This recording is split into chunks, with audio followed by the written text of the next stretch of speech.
Hi, my name is Natalie Ellis, and I'm a Liberty student, and I'd like to talk about objectives today. So we're going to look at what my objectives are for this lesson. After this lesson, the learner will be able to identify the 4 key parts of a learning objective.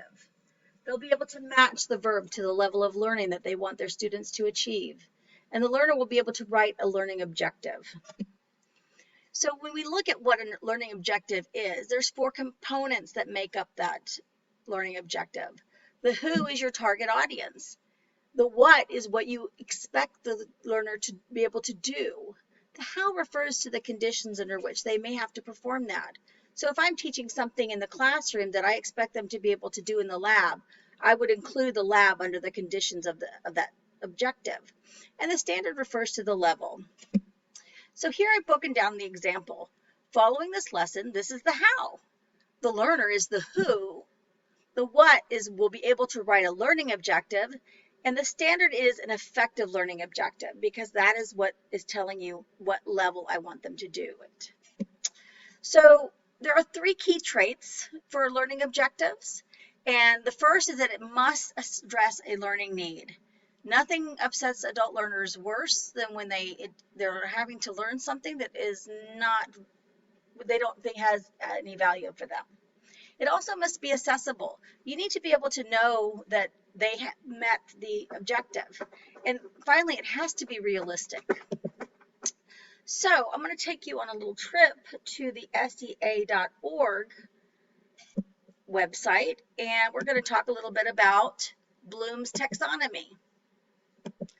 Here we go.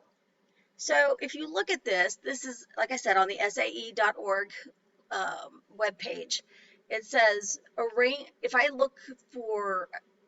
I have an objective that says the student will be able to arrange the steps in the order in which they should be done, that is a knowledge level.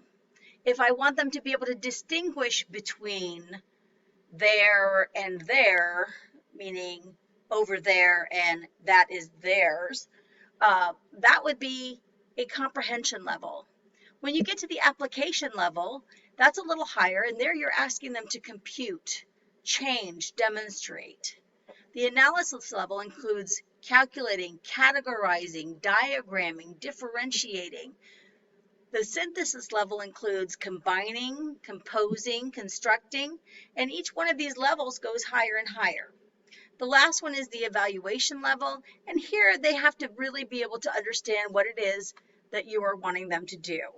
And those are like estimate or discriminate, predict, interpret. So that gives you a little bit of an idea. And then we're going to come back here, and I got a little Jeopardy game that we're going to try. We're going to do no teams for this example. And we're going to start off with parts of an objective for 200. So the action you want the learner to do is the what of an objective. We'll go 100 for key objective traits, the reason for the training, what is a learning need, and lastly, we'll try one of these. We'll go with 300. The verb, the verb assess is an example of what level of learning. Oh, sorry. Let's just go 200. Formulate is a verb that denotes what level of learning. That is what is the synthesis level.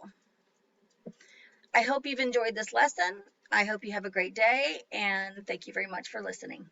Bye.